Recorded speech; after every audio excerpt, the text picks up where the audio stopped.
You shouldn't be here. I spun around, the medieval manuscript still open in my hands. Sister Rose stood in the library doorway, her habit perfectly pressed even at midnight, rosary beads catching the lamplight. The lock was broken, I said, not bothering to sound apologetic.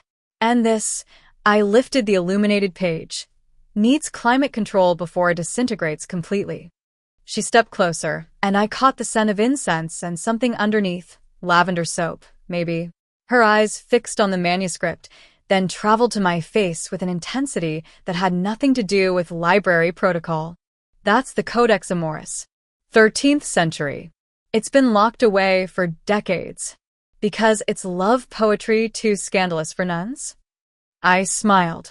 I've restored collections for 3 convents. You'd be surprised what's hidden in religious archives. Her jaw tightened. I'm not naive about the world, Miss Reeves. Then you know I'm only here for 6 weeks. To save what's worth saving. I closed the codex carefully.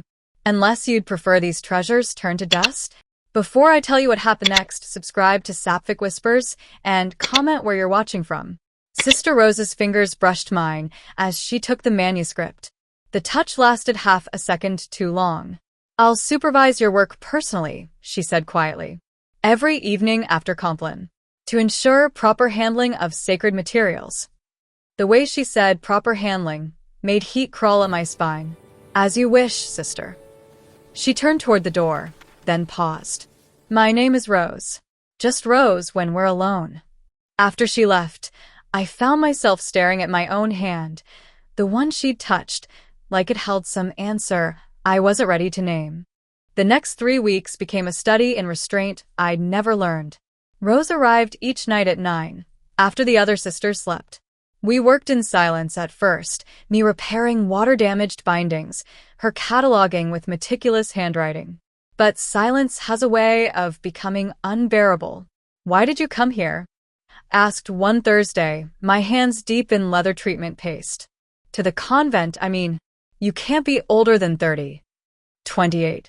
And that's a very personal question. We've spent 40 hours alone together. I think we're past impersonal. She set down her pen. I came because the world was too loud. Too many choices, too many voices telling me who to be.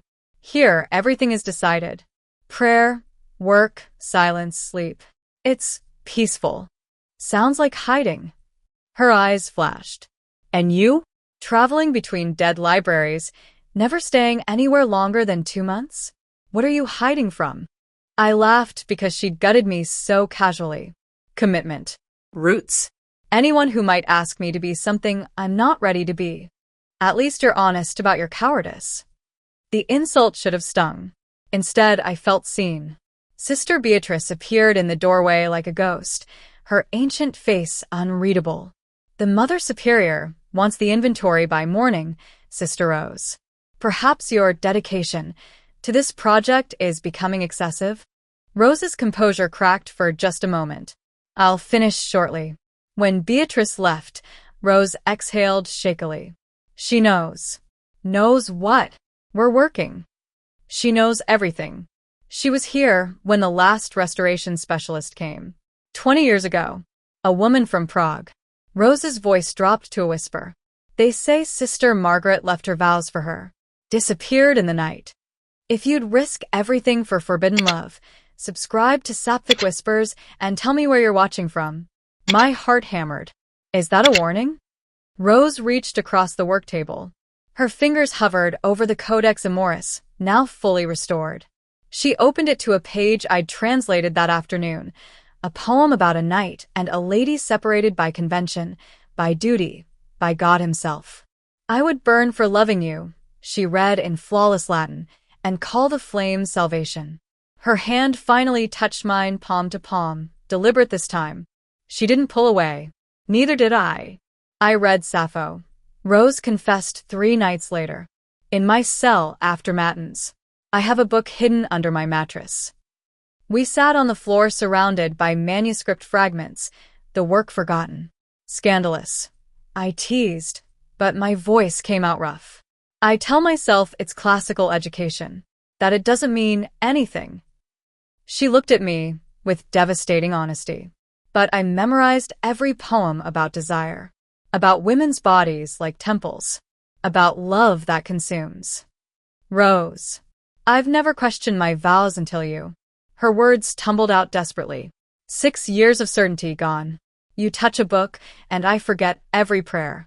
You smile, and I want things I don't have names for. I should have backed away, should have finished the job and left.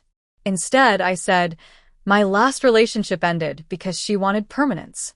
Marriage, children, a house with both our names on the deed. I panicked and ran. I met Rose's eyes. I've never stayed anywhere. Never let anyone close enough to need me. Then we're both afraid of the same thing, she whispered. Wanting what we can't have. Almost kisses became our religion. Her breath on my neck as she leaned over to see my work. My fingers grazing her wrist when passing tools. The space between us charged like a storm about to break. On the third night of this exquisite torture, I dreamed of her mouth. I woke to knocking. Have you ever wanted something you couldn't have? Comment your experience and where you're watching from. Rose stood in my doorway at 2 a.m, still in her full habit, trembling. I can't do this anymore, she said. Then she stepped inside and closed the door. She kissed me like drowning, desperate, clumsy, certain. Her hands fisted in my shirt, pulling me against her as if proximity could answer the question she'd been asking for weeks. I kissed her back like blasphemy, like salvation, like the ending I'd been running for my entire life. When we broke apart, her lips were swollen, her carefully pinned hair coming loose. Rose, don't.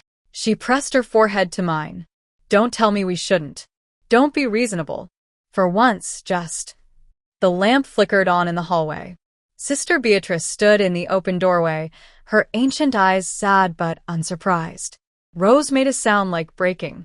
I'll speak to Mother Superior at dawn, Rose said, her voice steady despite the tears. I'll leave. Take full responsibility.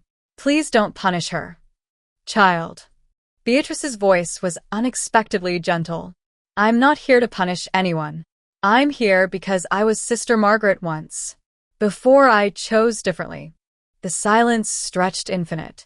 You stayed, Rose whispered. I sent her away. Chose my vows over my heart. 50 years of prayer haven't absolved me of that cowardice.